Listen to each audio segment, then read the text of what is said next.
Olá, bom dia para você que está com a gente aqui tratando o agro como o agro merece e levando informação e novidade do campo para toda a Bahia e Sergipe pela TV Band e para o mundo através das nossas redes sociais.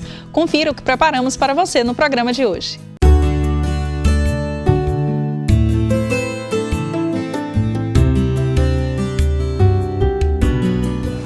A agricultura baiana vive momento especial de alta do preço da laranja e demanda crescente de mercado. A Agência de Defesa Agropecuária realiza operação conjunta de combate à carne de abate clandestino. Especialistas de combate a incêndios florestais alertam para a importância da prevenção. A Companhia Nacional de Abastecimento, CONAB, estima que a produção da safra de grãos brasileira 2024-2025 será a maior já produzida no país. Saiba como chegamos aos números e qual é a participação do agro baiano. No mês de celebração do Dia Internacional da Mulher, o AgroBand mostra a trajetória de mulheres que estão cada vez mais assumindo a frente dos negócios nas fazendas pelo Brasil. Tudo isso e muito mais, a partir de agora, no AgroBand.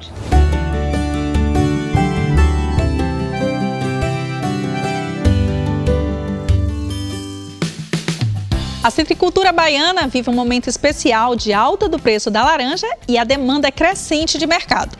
Mas a oportunidade também gera um alerta da ADAB para o setor produtivo que investe em novas áreas de plantio. A citricultura baiana vive um momento especial de alta do preço da laranja nos mercados interno e externo. Neste ano, a tonelada da fruta chegou a valer R$ 2.200 no comércio e R$ 1.800 na indústria. A valorização se deve ao aumento da incidência do green e à estiagem que se abateu em todo o cinturão citrícola de São Paulo e Triângulo no sudoeste mineiro, o que fez indústrias de sucos buscar por produtos no Nordeste. Hoje a gente vende laranja de máquina em média de R$ 2.150 até R$ 2.200, R$ 2.250. Hoje é melhor vender diretamente para a máquina do que para o mercado, porque os preços estão quase compatíveis, diferença mínima. Mas a oportunidade é motivo de alerta para o setor produtivo que, para atender a demanda, passa a investir em novas áreas de plantio. A gente chama atenção para o setor produtivo da Bahia, que esse é um grande momento para a gente recuperar os pomares. Quem for fazer novos pomares também está atento a utilizar material propagativo, mudas certificadas, porque esse é o grande, vamos dizer assim, a grande estratégia de enfrentamento às ameaças fitossanitárias como cancro cítrico e green. A doença que acomete todas as plantas cítricas e não tem cura, não chegou aos pomares baianos graças a um rigoroso trabalho de vigilância fitossanitária e preventivo desenvolvido pela Agência de Defesa Agropecuária da Bahia, ADAB, órgão ligado à Secretaria da Agricultura do Estado. De acordo com o Instituto Brasileiro de Geografia e Estatística, o IBGE, a Bahia é o quarto maior produtor de laranja do Brasil, com uma produção de 610 toneladas e uma área colhida de 48,7 mil hectares. Quase 80% da produção cítrica da Bahia é da variedade pera e aproximadamente 70% dos pomares do estado estão localizados no litoral norte. O município de Rio Real é o maior produtor da Bahia e outras cidades como Iambupe, Esplanada e Itapicuru também se destacam na produção. Nossa citricultura vive um momento muito bom, infelizmente devido à falta de oferta de frutas a nível Brasil e mundo, por existir uma doença bacteriana que mata os pomares, que é o green, mas nós aqui no Nordeste não temos essa doença, então aqui se torna uma zona muito atrativa, tanto para se investir em pomares, tanto para desenvolver ainda mais os trabalhos já iniciados nessa citricultura nordestina, oferecendo frutas em quantidade e qualidade. Então hoje o setor, devido à falta de oferta, vem remunerando muito bem essas frutas, fazendo com que os produtores se mantenham entusiasmados na atividade, investindo em tecnologias, investindo em produtos, ampliando a área plantada e se perpetuando numa citricultura mais desenvolvida. A Agência de Defesa Agropecuária está realizando uma operação conjunta com as polícias Militar e Rodoviária Federal, além da vigilância sanitária para combater a carne de abate clandestino. Até o momento, já foi apreendida mais de 1 tonelada do produto. Segundo os fiscais, as cargas interceptadas contêm vísceras e cortes cárneos transportados sem rotulagem, procedência ou embalagem adequada. Em algumas apreensões, até animais vivos foram retirados de situações irregulares. Depois da avaliação técnica, os produtos considerados impróprios para consumo são encaminhados para descarte em aterros sanitários. E agora vamos ver outras notícias que foram destaques essa semana. O que era uma promessa de campanha se tornou realidade. O presidente dos Estados Unidos, Donald Trump, iniciou nesta semana o chamado tarifaço sobre os produtos chineses. A cobrança das alíquotas de 20% deve começar no próximo dia 10. O governo chinês já anunciou uma retaliação, impondo taxas que variam entre 10% e 15% aos produtos agrícolas americanos, como carnes, trigo, milho e a soja. A leitura de curto prazo é, obviamente, um reflexo de prejuízo para o produtor americano. Não é uma coincidência, a gente teve um tweet do Donald Trump, tanto no antigo Twitter, né, o X, quanto na rede social dele, depois esse print sumiu, mas ele havia falado na véspera para os produtores se prepararem para vender, porque viria ali uma pressão de preços. À beira de uma guerra comercial total, a expectativa é de que as taxações chinesas gerem um impacto de 21 bilhões de dólares no mercado de exportações de produtos agrícolas dos Estados Unidos. No Brasil, esse episódio, que envolve duas grandes potências da economia mundial, é visto como uma grande janela de oportunidades, principalmente para algumas culturas agropecuárias. A gente pode destacar a soja para a China.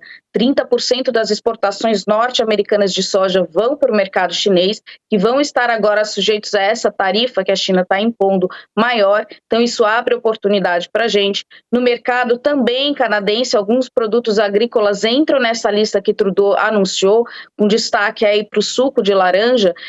Então o suco de laranja vai ter um potencial maior mercado, mas isso é um efeito de curto prazo e ainda sobre muito suspense. Um dos reflexos dessa guerra comercial está no mercado financeiro.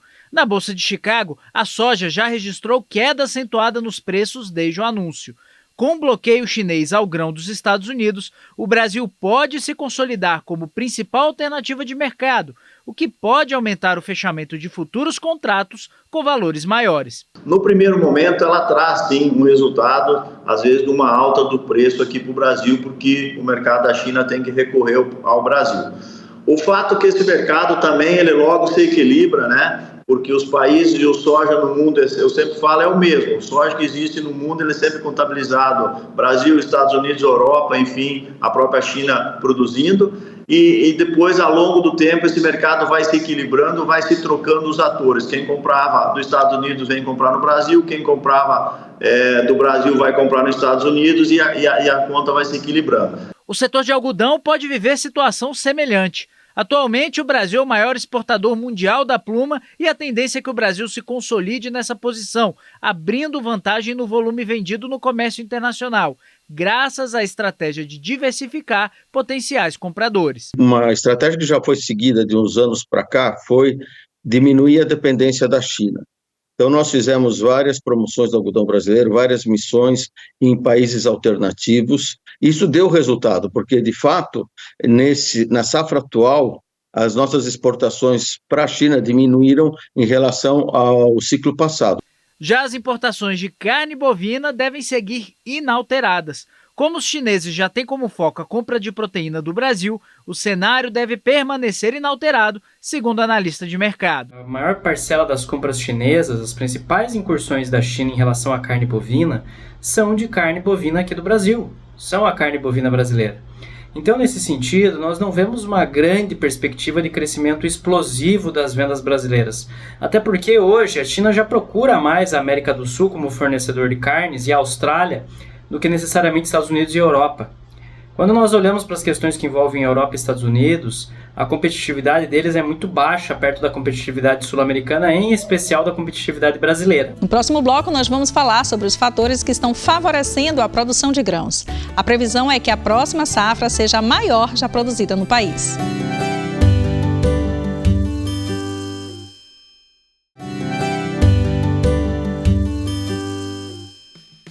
Voltamos e agora para falar sobre produção e produtividade.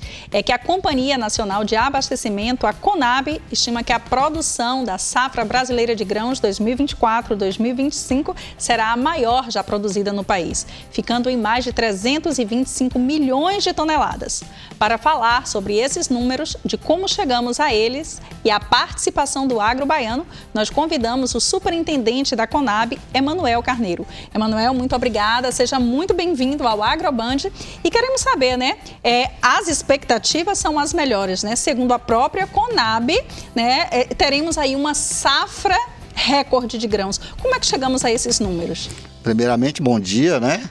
É uma satisfação a CONAB estar aqui com vocês e discutir safra é um assunto extremamente interessante porque nós fazemos isso desde 1977, quando a CFP ainda existia. Então, nós temos um sistema de muitos anos na qual nós fazemos uma modelagem parametrizada para que a gente possa ter esses números estatísticos, para que a gente possa acompanhar como chegar a esses números, não é? Além disso, nós temos o geoprocessamento. Também fazemos toda uma pesquisa de preços todos os dias, quase todos os dias. Semanalmente, nós temos uma tabela de preços que é publicada no nosso site, não é? Cada mês nós fazemos essa amostragem e 2 em 2 meses fazemos a visita na localidade. Inclusive, o governo federal nos deu um drone de última geração para que nós pudéssemos, de fato, ter os números... Para que essas previsões tornem-se precisões. Exatamente. E desses 325 milhões, vamos falar da nossa Bahia. Sim. Nós só vamos ter 14 milhões de toneladas de grãos, que é a nossa previsão. Quando você fala só, é só mesmo ou é um número muito expressivo? Muito expressivo, porque houve um aumento aí de quase 9% nos grãos. Em relação ao ciclo anterior? O ciclo anterior, já chegamos a 3,6 milhões de hectares plantados, aumentou 4,5% do plantio baiano, ou seja, nós estamos em plena expansão. E, além disso, o que se dá, por que acontece todo esse aumento de produção? Aumento de área produtiva, tecnologia, não é? O pessoal da área rural está trabalhando para ver novos elementos para que possa ter uma produção muito maior. Se fala em 65 sacas, né, por hectare, 65 dá 3.250 Esse quilos. Número é em área de sequeiro ou em área irrigada? Ou é uma média? É uma média, nós fazemos uma média. A área de sequeiro hoje em dia, por conta da instabilidade que nós estamos passando, né, houve uma mudança de plantios, né? Algumas áreas de sequeiro tornou-se área de soja com novas tecnologias, ou seja, mudou a visão do agronegócio em trazer as commodities, que com preço muito melhor do que os produtos, houve uma mudança de estratégia, né, para aumentar a nossa produtividade, né? A gente já vai falar dos preços também, mas quando a gente fala na produção, na produtividade dos grãos, a gente pensa muito na soja, mas tem o milho, né, que é um cereal muito importante, um grão muito importante e que a CONAB faz um incentivo também para o pequeno produtor, né? Não tenha dúvida, através do programa Venda Balcão, o AGF, que é a aquisição do governo federal, quando aquele preço daquele produto fica abaixo do preço mínimo, da política de garantia de preço mínimo, a CONAB intervém e faz a aquisição. No que ela faz a aquisição, nós temos 2 meios de expandir como é que eu vou dizer assim, o pequeno produtor de aves e animais de pequeno e médio porte. Eles podem comprar esse produto da CONAB por preços, né, módicos nas suas regiões. Então, nosso produto, ele não só é produzido pela agricultura, como também é comercializado através da CONAB. A gente compra e tem um programa Venda Balcão para atender. E o preço do milho hoje está um preço interessante na praça, em média de R$ 63,00. Né? E nós temos 3 unidades armazenadoras que estão vendendo esse produto com preço um pouco abaixo do preço da praça, para que o pequeno e médio produtor possa ter acesso a esse produto. Então, nós temos lá Irecê, Ribeiro do Pombal, Itaberaba, que faz esse atendimento. Inclusive, nós fazemos a armazenagem. No momento que a soja tem uma expansão muito grande, não tem onde armazenar, a CONAB tem onde armazenar o produto na nossa unidade de Irecê. Essa é uma política de fortalecimento do agro baiano? Não tenha dúvida. A política da Conab é fortalecer a agricultura em todos os seus meios, não só no agro como no pequeno. Então a Conab, ela atende a toda a cadeia produtiva, não só a produtiva de grãos, como a produção, a criação de animais e outros insumos da agricultura familiar. Tudo isso a Conab faz, todo um manejo de incentivos através de várias políticas públicas para que o pequeno, médio e o grande possam acessar. A gente falou das vendas, mas há uma política também de distribuição, não é isso? Ah, sim. Aí nós estamos falando do Programa de Aquisição de Alimentos da Agricultura Familiar, onde nós tivemos aí cerca de 537 projetos. Só na Bahia? Só na Bahia, diga-se de passagem, foi o maior número do país, né, que a Bahia sempre desponta nesses números, nos números de cada estado. Nós chegamos a 135 milhões.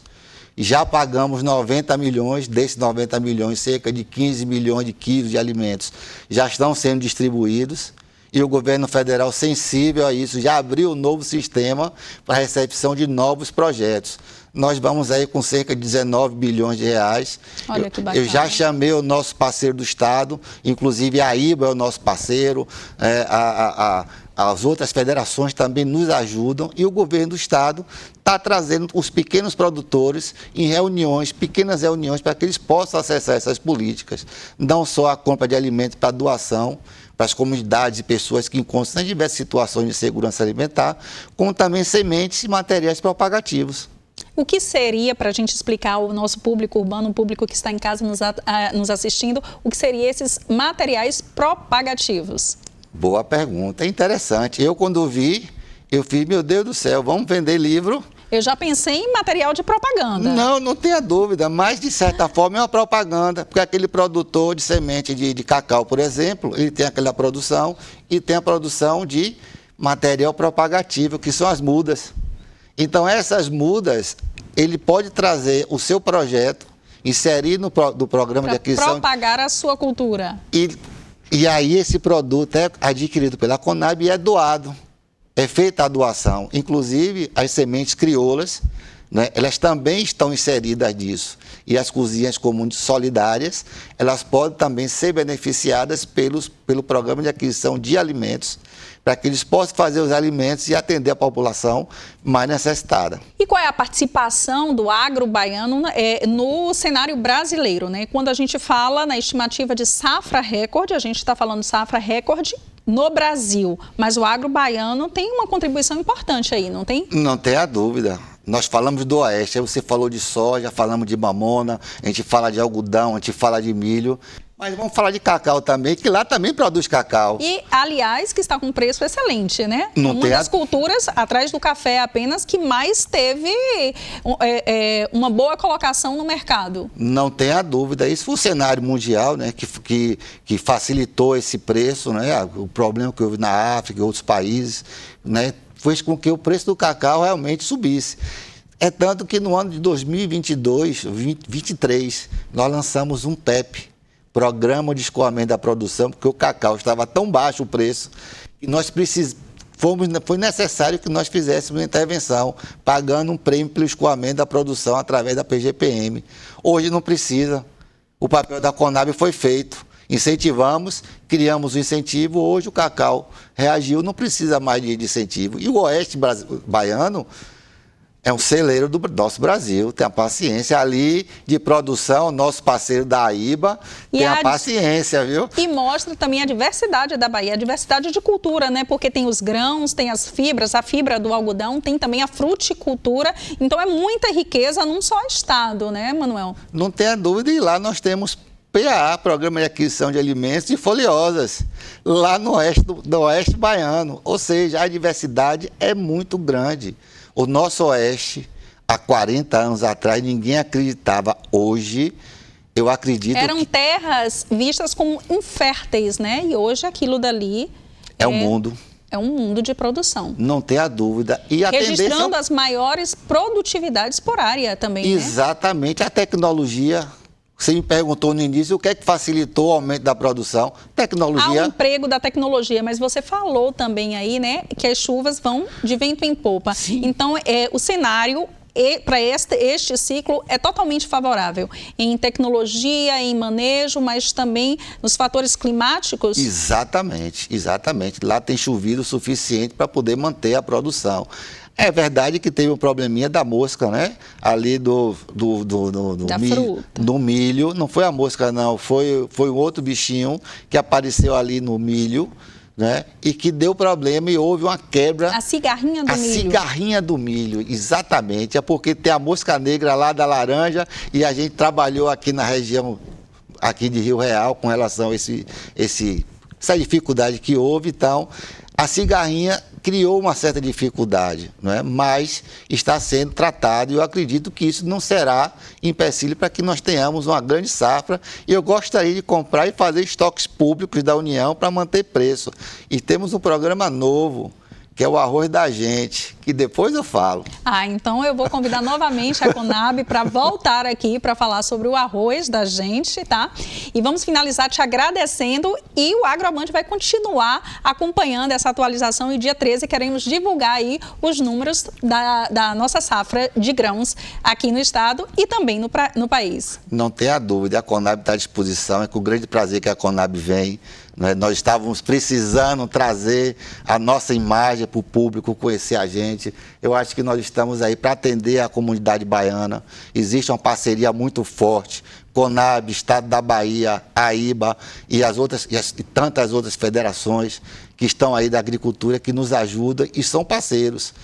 Então a Conab está aqui à disposição da comunidade baiana. E o AgroBand está de portas abertas para vocês, para a Conab, para a IBA e para todo o agro baiano. E você de casa, não saia daí, porque no próximo bloco nós vamos conhecer a história de mulheres que estão cada vez mais assumindo a frente dos negócios nas fazendas pelo Brasil.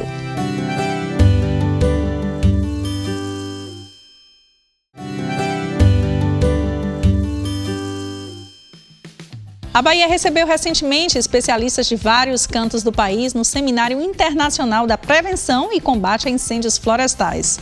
O evento serviu para troca de experiências e também para reforçar as ações de prevenção. No ano passado, o Brasil bateu recorde em números de focos de incêndio, com mais de 278 mil registros. O ano de 2024 foi marcado por um aumento alarmante das queimadas no Brasil, com incêndios se espalhando por quase todos os biomas e atingindo áreas florestais que normalmente não são afetadas. No Cerrado, o impacto foi de 9,7 milhões de hectares queimados entre janeiro e dezembro em todo o Brasil. O índice representa um aumento de 47% em relação à média dos últimos 6 anos. Mesmo com as constantes ações de iniciativas públicas e privadas, os números de incêndio estão cada ano maiores. Infelizmente, os índices são altos, né? E graças às parcerias existentes, tanto com o governo do estado, como com as entidades públicas privadas, né, existentes aqui na região a nível de estado, essas parcerias culminam em um resultado bastante importante, tanto no monitoramento dos focos de calor, nos focos de incêndio, como também na mobilização de todas as pessoas envolvidas, né, nesse processo para conscientização das pessoas, trabalhar com educação ambiental e também para combater o incêndio em loco, né, no início do incêndio, como maneira mais efetiva para estar combatendo e evitando problemas maiores, né? Apesar de todo o preparo no combate aos incêndios, a prevenção segue sendo o melhor caminho.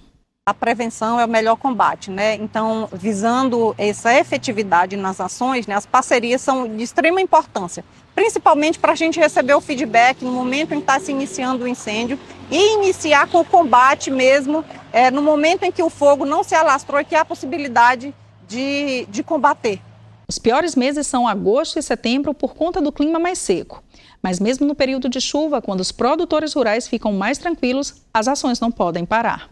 No momento de chuva, né, dá uma certa tranquilidade, mas nem por isso a gente pode esquecer e não tratar um tema de grande relevância, porque quando encerra a chuva, começa o período de seca, então com o acúmulo de biomassa na vegetação nativa, o aumento, o risco é maior. Então a gente precisa estar realmente preparado quando esse período de seca chegar, para, assim, mobilizar as brigadas, fortalecer as parcerias, trabalhar principalmente com a conscientização e trazer para perto toda a sociedade para contribuir também com a prevenção e não deixar que os incêndios de maiores proporções ocorram aqui na região. Ontem foi comemorado o Dia Internacional da Mulher, uma data que marca a história de luta por espaços, mas também de celebração e conquistas. E é dentro desse clima de celebração que o AgroBand mostra a trajetória de mulheres que estão cada vez mais assumindo a frente dos negócios nas fazendas pelo Brasil.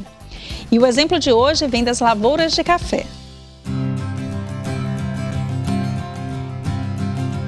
A cafeicultura tem história em Garça. A cidade é uma das maiores produtoras de café do estado e é reconhecida como indicação geográfica para o plantio do grão. E por trás dos números estão as mulheres, que fazem a diferença no mercado. O crescimento da liderança feminina na cafeicultura é real. Elas gerenciam fazendas, decidem sobre investimentos e controlam a produção. A Hilarita é um exemplo disso. Ela representa a terceira geração da família no setor e hoje tem um papel fundamental em todas as etapas do negócio. Hoje a mulher ela é empreendedora, ela é inovadora e hoje ela está preparada desde da escolha da muda do café até a comercialização do produto. Nesse crescente cenário de mulheres assumindo a liderança na cafeicultura, Flora passou 12 anos trabalhando no mercado financeiro em São Paulo. E em 2023, decidiu voltar às origens familiares. Ela viu no café a oportunidade de recomeçar na fazenda da família. Hoje é responsável pela área comercial e financeira do negócio. Hoje a gente trabalha com bastante análise, a gente se reúne quase que mensalmente para fazer análise de mercado, saber qual que é o nosso break-even exato da safra, fazer os planejamentos financeiros que a gente tem que fazer. E por se tratar de commodity, né, a gente sabe, os preços variam muito. Atualmente fala-se muito dos preços altos do café, né, e isso, enfim, é reflexo do que a gente tem visto nas lavouras de café, das dificuldades que a gente tem passado, principalmente as climáticas, né. E, enfim, essa análise financeira, você acompanhar o seu negócio financeiramente, é de extrema importância para você tomar as decisões certas no futuro, né? Já a história da Silvia é um pouco diferente. Ela passou por 4 faculdades até descobrir que sua vocação era o café. Hoje ela administra a Fazenda Grancelli, um nome reconhecido na produção de cafés especiais, com prêmios em diversos concursos. O concurso Florada ele é o maior concurso de cafés especiais para mulheres do mundo. E aqui, pela qualidade do nosso café, nós tivemos um bom resultado e fomos campeões nos últimos 3 anos na categoria regional. Da produção à comercialização, a presença feminina tem ganhado força no agronegócio. De acordo com o último censo do IBGE, mais de 40 mil estabelecimentos agrícolas com a produção de café são liderados por mulheres. E se a gente for pegar o número de mulheres na coliderança, o número sobe para 89 mil mulheres comandando ou compartilhando a liderança. Um cenário que mostra a evolução do setor. Para a Larissa, a cafeicultura feminina é uma forma de fazer com que as mulheres sejam protagonistas no agronegócio. Tudo vai te deixando cada vez com mais vontade de fazer, cada vez mais empolgado e cada vez querendo fazer mais, né? Como a Hilarita falou, é viciante, né? É viciante, é empolgante, é apaixonante. Mulheres como Hilarita, Flora, Silvia e Larissa estão mostrando que o protagonismo na produção de café é uma realidade cada vez mais presente no agronegócio. Um novo capítulo escrito por mulheres que fazem a diferença. Por hoje nós ficamos por aqui, mas você pode rever esse e outros programas em nossas redes sociais e nos acompanhar durante toda a semana. Um bom domingo para você e uma semana produtiva. Até a próxima!